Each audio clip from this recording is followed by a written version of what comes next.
Hi, and welcome to the Route to CISO Podcast. It's me, Chris Rides. I'm going to be your host, and I'm going to be chatting to seasoned Chief Information Security Officers about their career journeys. We're going to be unencrypting their real-life stories and searching for the hidden keys to help you fast-track your cybersecurity career. I've got with me my good friend, Nick Bruno. Nick, welcome to the podcast. Thanks for having me. It's been a while since we last chatted. Yeah, it has been a little while. Yeah, well, I was going to say it's been all the way to last year, but seeing as we're in January, that really isn't that long. That is very true. So Nick, I met a couple of years ago at InfoSec World, and then we arranged to meet up again at the most recent one, and we were just laughing about it. I picked a bar in Disney Springs, I think. Was it Disney Springs? Disney Springs, yeah. Yeah, I picked a bar that I knew we could get a seat at, and sent it to him, and then realized when I got to the bar that it was an underground bar, so there was no signal for us to actually find each other. So I think I was in and out trying to get signal, and you were walking around inside trying to find me. We managed to sort it out in the end, but yeah, it was a good time. Best of planning. No, but it was a good time. So it was. Yeah, we had a good time. I always enjoy it there, and at this point we've kind of both got a good bunch of people that go every year that you look forward to meeting up with, and talking through work and non-work related stuff. Yeah, I mean, that's a place I've been going to off and on for the last 2 decades. So I kind of grew up through the InfoSec world. So yeah, it's kind of a newer one for me. I think it's been 3 years now. So but I love it. I feel like it's something I've been going to for a long time, because you just get to know all the people organizing it, and they're a really great bunch. So yeah. Shout out to them. Shout out to all the Cyber Risk Alliance people. We love you. Absolutely. So let's start with maybe giving everybody, the audience, a bit of an overview of what you're up to right now. Absolutely. Yeah. So right now I'm working for SHL, which is an HR SaaS company focused in on talent management, talent acquisition, performance assessments, capability assessments, everything around those topics in general. The CISO and SVP of IT with global responsibility for security, IT, business systems, and soon to be cloud ops and DevOps. So I seem to be a dumping ground for things, and that's kind of what my career started off with in general, which worked into a CISO role. So I'm okay with that. So yeah, I think I've been here for about 2 years, about 18 months now. So it's still relatively new into this role. So sounds like whatever you were doing at the beginning, it set you up well for a CISO gig where you get thrown a lot to deal with. I learned that I have to say no every now and then. Which, if you think about it, go back a couple of years ago, that's all most people said in security was no. I never said no, and I got stuck with everything. So I mean, it is what it is. There are times to say no then, right? That's there is. I still have problems with it. So first point. But also I think there's so many opportunities. I've said no to stuff, and in hindsight, I wish I'd said yes and just dealt with the pressure and the stress of delivering something. Like I've always been like, okay, don't under promise and over deliver has been a big thing for me. Mm-hmm. But actually, when you run your own business, like if you really want to stretch and build your business, you actually have to promise stuff that you're not entirely sure how you're going to deliver, and then just figure it out. Yes. And honestly, that's what a lot of us do day in, day out. It's not around security per se. It's around everything else that has to do with the people we're interacting with, the business, their problems. It's like, I don't know what you're going through. I don't know, but how can I help? Let's figure this out together and whatnot. And honestly, that's 3/4 of the job. Right. Relationship management and understanding what's keeping them up at night, and how can you help them, and how does that help you? Oh, we're going to get into this for sure. Well, let's talk initially about what you start. What did you before even cyber? What were you doing? What was your background? Yeah, this is gonna date me big time, but so when I first got out of college, I was doing customer service for a call center. And actually, even during college, it was basically it was automotive road service for insurance companies and manufacturers or whatever it was, and the AAA, but different name per se. Yeah.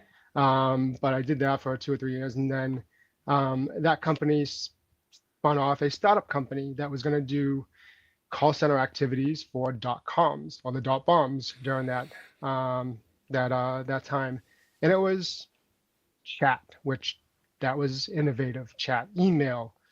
No one was doing customer service on email, and then also your phone stuff. But Yeah. the reason why I'm going to date myself is because it was when Priceline was just starting out and not doing well. That's when they Okay. had all different types of services like gas and you could, I mean, rental cars, buy cars. It wasn't just the normal ones they have now, but it Yeah. was at the early stages of that roller coaster. So I did customer service for them, and then I did product um, ownership to a certain extent for their for two of the services that we had. So I did that for a few months, and then I'm like, well, I want to do help desk. I want to do tech stuff. So I was going to school for MIS. Yeah. With at the time, MIS was pretty much you design front page, which Hmm. not many people know what front page is. So, Yeah. but that's what it was. My most of my last year was designing a website, which was cool, but I don't use it. Never did. It was a skill that just kind of I forgot.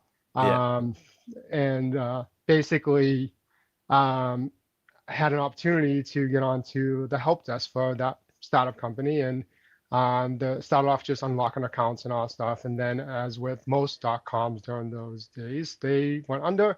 We went Hmm. under, and got laid off. But then I had an opportunity to take a help desk job at H&R Block Mortgage, Option One Mortgage, and was doing that for a little bit, and that kind of ramped me up into cyber. So Nice. I think I'm sure that the customer service side, I'm sure that's probably one of the reasons why you say yes quite a lot to customers, right?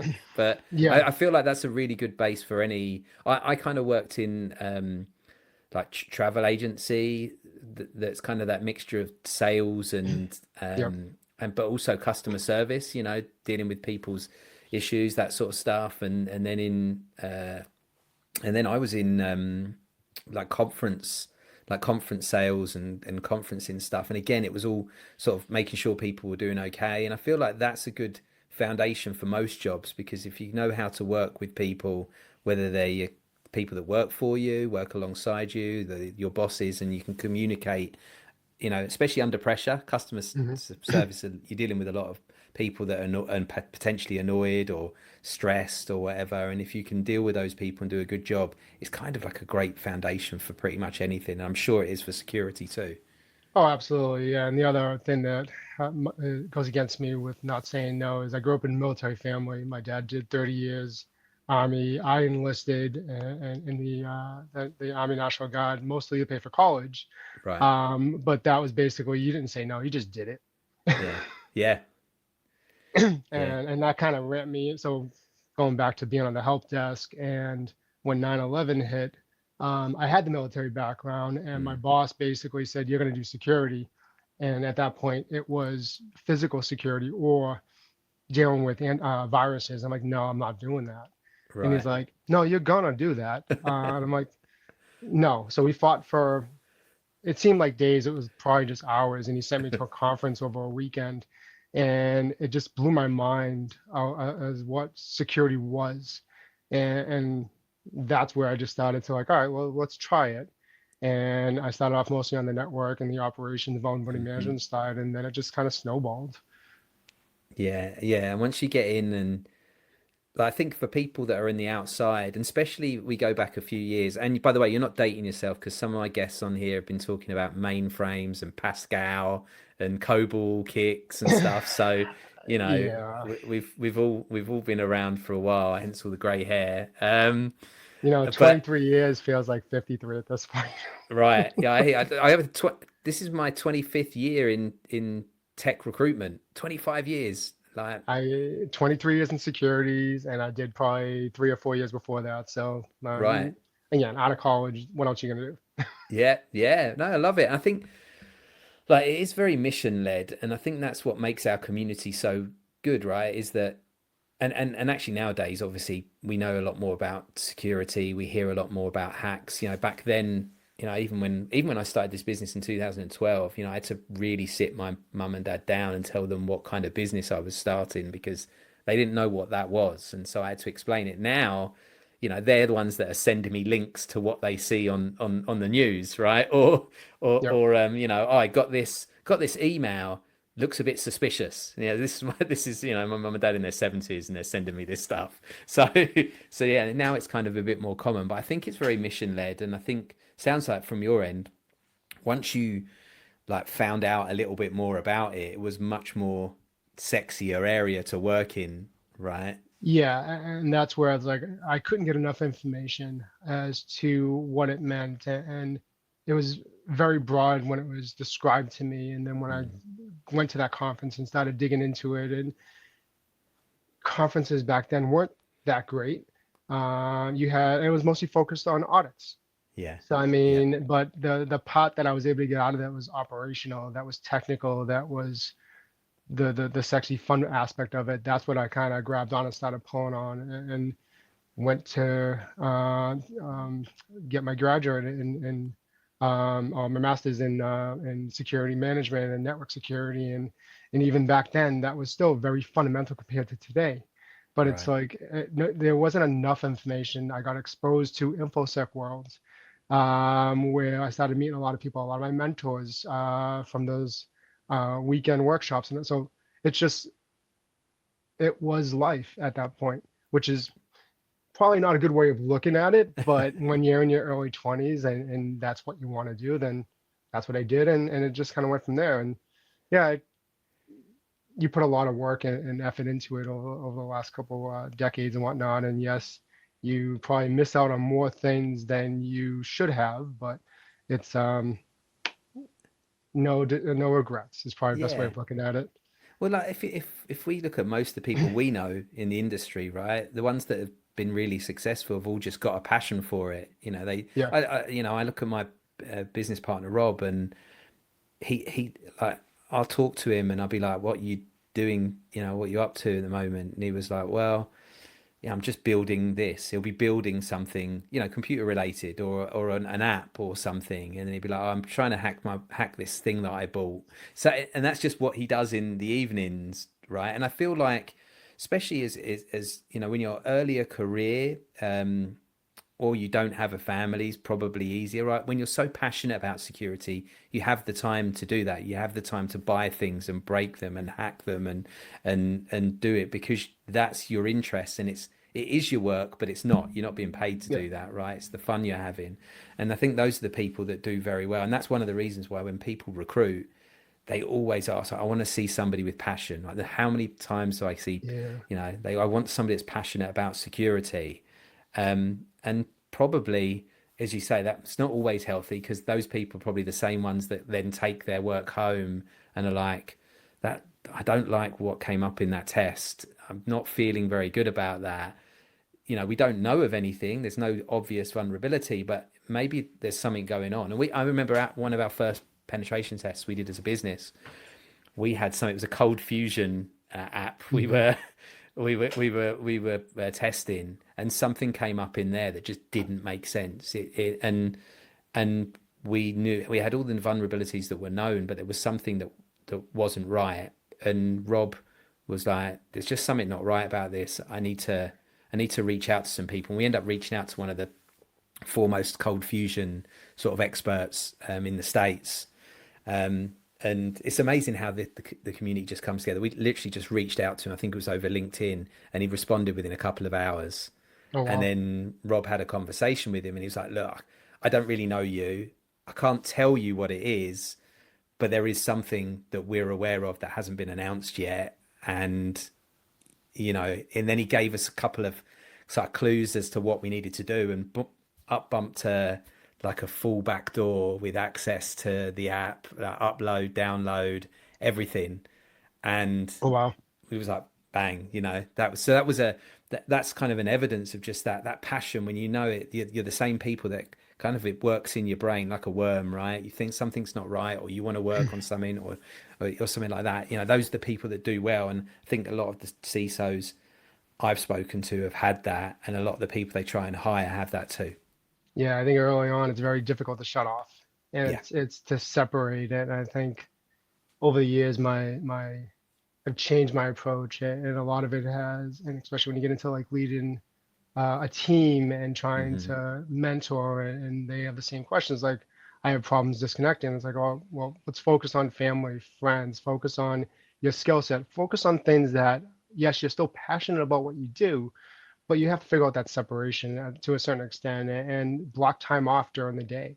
Hmm. I think to your point, I mean, family changes everything, kids change everything. I mean, Yeah. I have hours blocked off in my calendar that it's Sydney time, which my daughter's name is Sydney. And when I had a Yeah. team in Sydney, they thought it was their time, so they could block it off. So it was kind of a running joke, but ultimately you have to kind of build that in.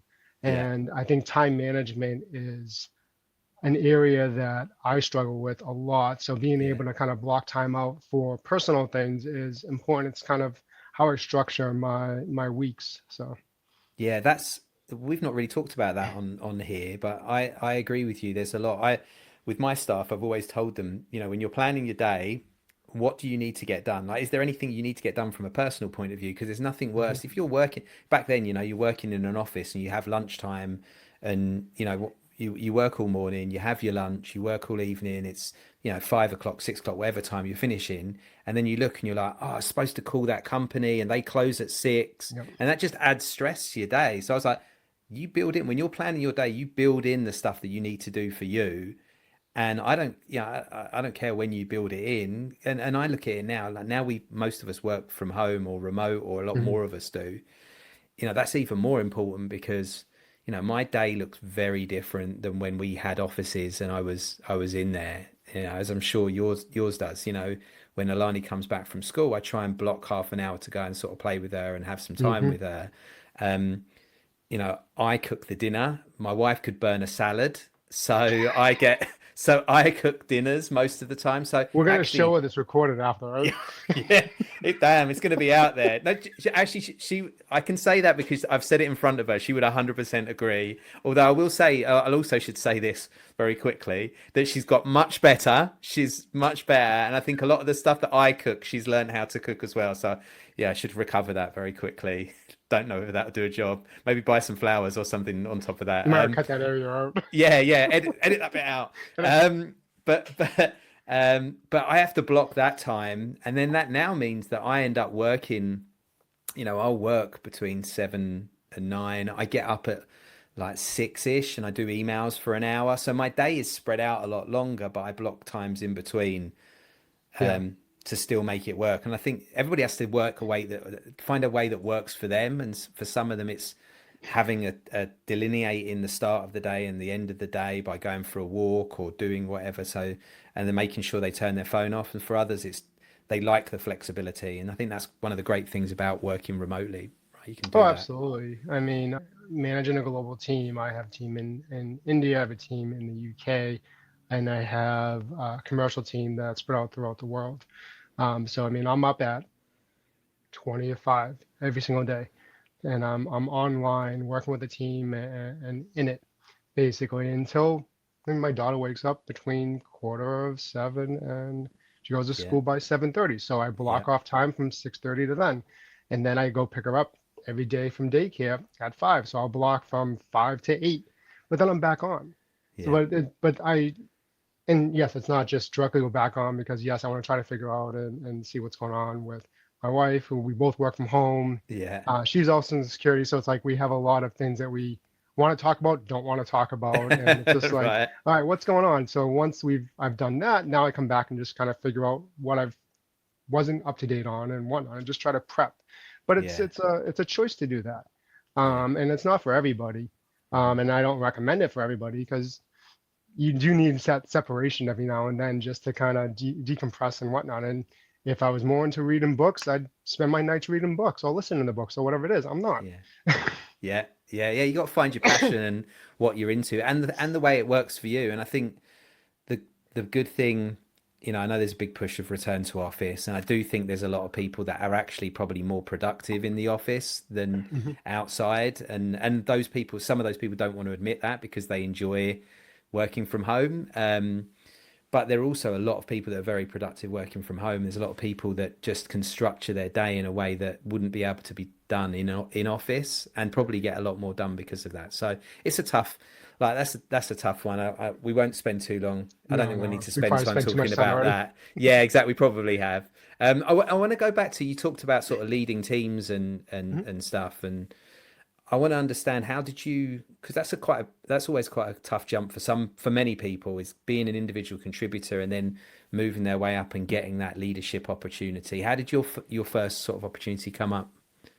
Well, non-security was in the military. So, Right. and it was more around you're put into certain situations. I mean, I think when I was 20, I think I was put into a squad leader role. And even when you go into your early basic and advanced training, you're put into different leadership roles for short periods of time. So you try to learn, or I had an opportunity to learn different skills during that point by being put in situations I was uncomfortable with.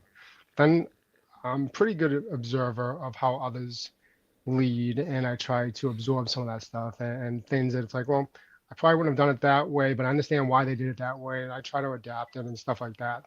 So I think that that was my first kind of interaction into kind of being put into a leadership role for certain things. And then from a security standpoint, um, as I couldn't say no to anything, basically early on as an engineer, I took on everything that wasn't a firewall admin role. So I Right. started off with IDSs and viruses and vulnerability management and all those things. And then audits came around. And all the firewall admins, those are the ones that were the senior engineers and whatnot. I wasn't. So they're like, well, you go do it. Well, I don't want to deal with an auditor. Right. And they're like, well, we're not going to do it. So you're new, you're going to get stuck with it. So I did, and I started to kind of understand what they were looking for, and then I'd go back and start to collect the evidence, have the discussions with the different types of teams, and I started to lead those discussions. And as things weren't going the way they were, I was able to kind of navigate and try to get and influence the teams to do it because we were time bound and whatnot. So as I was doing that and not saying no to anything, I was thrown into a team leader role. Hmm. And again, all by accident. So, and doing that for another kind of startup. And then beyond that, the next role really was a team of one that put together a security program. And at that point, it was an MIS officer because I wasn't exposed to information security officer. I wasn't exposed to like a CISO. I wasn't any of that stuff. Yeah. I was never in a company that had that. So I was always the Yeah. first one in. Yeah. And so MIS officer, and that's when I was leading the security function of me, but then working with all the other teams indirectly and having to work within their plans, influence them that this was important for whatever it was. And again, from putting in a WAF, putting in a SIM, whatever it was working with the different teams to get their time and explain why this is important for them and as well as for the organization. And that was for a life sciences company that really didn't have a need. They didn't think they had a need for security, but they actually had an e-commerce platform that wasn't really healthy. So I spent a lot of Hmm. time on that while they were rebuilding it and securing it and putting the technology in places there. And then I had a couple other leadership roles, again, team of one, Right. until probably So you're late leading 20. projects and stuff, but not leading people like you were Yeah, in the well, it was military. indirectly leading people, Right. and it was especially around like incident response teams Yeah. and different things around that. So yes, project based, but when we had an incident, and this is where indirect leadership is as important as direct Yeah. leadership Hmm. or whatnot, but you have to basically kind of quickly get the team spun up and start going towards whatever the problem is and whatnot. And that just allowed me very quickly to, again, learn influencing skills, learn how to lead teams when they really don't want to do what you're asking them to do, or they don't have the time to do it, or whatever it might be. Yeah. But it was also not to just say, yes, I'm a leader. It was people would see me as a leader and they would go to me and try to, when something needed to get done, they didn't, there wasn't a concern or a worry that it wasn't because I was going to get it done one way or the other. But there was also not a concern that team members weren't going to work with me. Right. And Yeah. I think that's when there was a shift because now I didn't have to beg, borrow, steal people's time or whatever in order to get something done. I explained the problem, we were able to break it down, figure out what the tasks were, and then yeah, we got it done.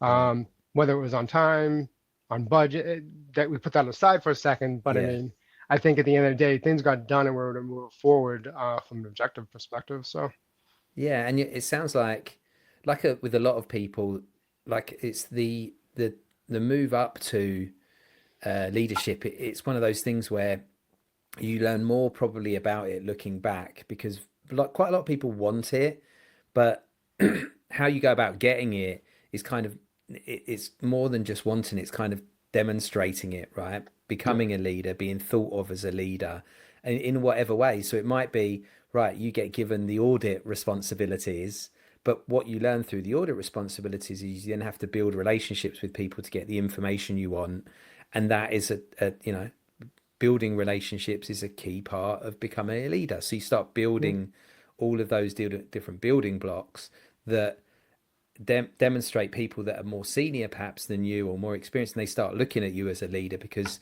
you're asking the right questions and they want to give you the answers and they want to work with you, and you've built that rapport with them. And I feel like with a lot of people that say things like, it kind of just came about, don't when you sit back and look at it, you were putting in all of the hard work and doing all of the stuff.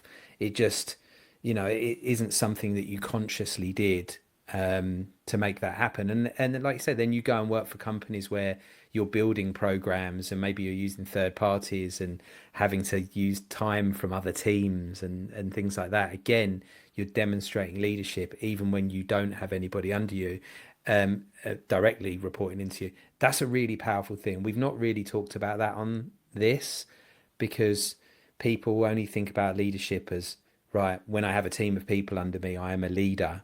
And actually, you can build those skills even if you're working in a place where you don't have anybody under you. Mhm. And you can lead projects, you can lead, wherever it might be, big digital transformation requirements. And eventually you'll find yourself in a place where, maybe they'll need to hire somebody, or maybe you'll get hired out to actually go and run a team because of what you've been doing. Now, what happened to you? When did you first have people directly reporting into you? So that would have been my first CISO role in 2012, 2013. Was working for a managed services company, a startup in general, and well, it was a startup that was a spin-off of an older company or whatnot. Yeah, But there was two or three people that were already there, and I came in, and my mission was we needed a governance program built off of ISO and HIPAA and a few other things because we were starting to bring on some big customers. So for a managed services that a company that's focused on SMBs mostly, that's now starting to take a look at enterprise class customers, you got to have somebody there that's one customer face and two and that can explain the program, yeah, one that's actually technical that can put the program in place, but then also from a services standpoint, focus on influencing the product to make sure that it's actually accounting for security. And if you're doing any type of security add-on services, which we were, well, be the SME for that. So I actually called it the Cerberus role for me because it really was the three-headed dog. I had to go yeah, in with three different mind frames every now and then. That was also, I'd say, my first real customer-facing role yeah, outside of being in customer service, but yeah, being being in front of other CISOs or other executives and explaining, yep, this is what the program is, this is what we've already done, this is where your data is. And I mean, we were we were doing remote support for these companies. We had your data, we had your credentials, we had everything. And you trusted us. But why did mm, you trust us? Same discussions we have today with third and fourth party risk. Why are you trusting us with your data and whatnot? So, and yeah, it's been a little bit more than a decade, but it hasn't changed because it's the same thing. Yes, I have your data in my environment. Doesn't matter what the data was, whether I was at Philips or at Monster or where I am now. I still have your data in my environment. I'm securing the environment, but I also have to show you and kind of give you an idea of how I'm doing it without giving away everything because it's a multi-tenant environment, so on and so on. So yeah, that was kind of the first place that I actually had direct leadership responsibility. Prior to that, everything was indirect, and it was teams from 5 to 50, depending on what was going on, and they were global teams and Hmm. whatnot. So, but when I had direct responsibility, I'm like, I have no clue what I'm doing. And I started asking people like, well, what am I supposed to do? And this is where I actually leaned on a lot of my mentors Yeah. from early on because they were managers. And I'll separate the HR kind of manager versus kind of your functional manager, somebody that's actually Yeah. trying to build your skill set and all that stuff. Because there is a difference and whatnot. But to be able to have people that you needed to build their skill sets. You had to trust them that they're going to do that you wanted them to do, especially for a small team that was managing a large environment. It was definitely challenging for me. I grew, I made a hell of a lot of mistakes, learned from them. And I think the biggest thing is that I realized I was making a lot of mistakes and none of it was being hidden. And I would go into my executive team meetings and all that stuff. I'd talk to the CEO and the CFO, and I'm like, yep, I'm still trying to figure this out. I'd be like, okay, well, how about we help you? So it's like, it wasn't that I was oblivious to this. I knew this was my first management role and all that stuff. And the executives that were, um, they welcomed the opportunity to help me learn, which was Great. great because again, they got 20 years on top of me from an experience standpoint. They've done this many, many times. They know what not to do. They helped me with some of the things and actually helped me avoid other mistakes and whatnot. So I appreciate that. Yeah, that's it's so funny you're talking about that sort of stuff, and it takes quite a lot of vulnerability to, like, first off, say that you don't know something, right? And then ask somebody for help, especially probably when, when you've got that CISO title and you're the head You of don't want to show any security. weaknesses at that point. Right. Yeah, totally. You've worked hard to get that. And then, but the fact is that, and I had this discussion yesterday with the CISO, but the fact is that the best CISOs are like they can put their ego to the side, right? They know when to ask for help. They know that they can't know everything. And I feel like the fact that you saw that so early in your CISO career is like that's quite interesting because most people when they get their first few CISO roles, the ego is when it comes, right? That ego comes in rather than leaves, and so the fact that you could put that to side is pretty powerful.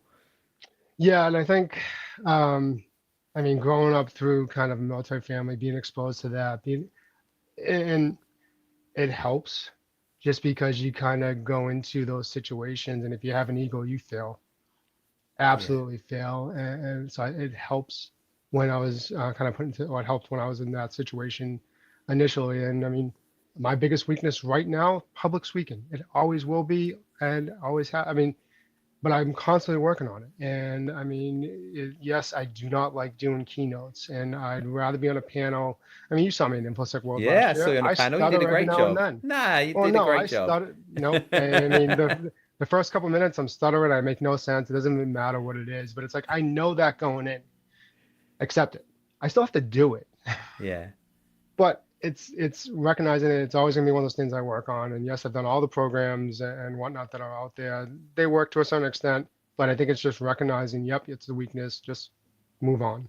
I learned none of us, we're all human, right? None of us are amazing at everything. And even when it's something that comes a bit more naturally, doesn't mean that you don't get nervous about it. The fact that you put yourself out there to do stuff. And I'll honestly say that I didn't feel that, like looking at you, watching you on the panel. And I'm not just blowing smoke up your butt, right? I'm truly telling you that I didn't notice that. But also, I feel like sometimes when you're hypersensitive, you notice it more than others, right? Oh That's yeah, so just to say that I didn't notice that. I appreciate that. Now, Andy, on the other hand, will say something completely separate from what you just said, but that's okay. Andy would definitely say something different from me. I'm trying to get Andy on here actually. There's two people that have mentioned Andy this season on it, as well as Greg last season, and I'm constantly texting with him and he's like, "Yeah, man, we need to get this done. We do You really know, do need to get I'll it call done." him over the weekend and say he has to call you. Yeah, tell him. He needs to get back to me and tell me, right, when are we actually going to get this done? I think that's a good point to put a pause on my conversation with Nick Bruno. We're going to be back next week with part 2.